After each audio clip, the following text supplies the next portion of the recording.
Hello everyone, I am Bathinda. I hail from Abohar, Punjab, and I have done my schooling from International Brahmisi School. And so basic difference when we done 10th into 11th is 10th is just like an factual and 11th the things start doing conceptual. Like we never ask why B comes after A. So we need to dig deeper into that. So for that I would recommend Potencia Academy to you for IIT and NEET.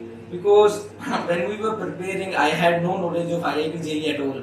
But when I first met Naveen sir, that there is a encouragement in me. I want to do something and I want to achieve something. Because now I am studying at NIT Jalandhar and I have a stand, I have a platform that I can achieve more things. And sir realized I have potential. And so basically, I still remember when we used to solve the doubts at 10 p.m. at night. Even sir supported us and all of the other batchmates also. So you should definitely give it a try. Thanks.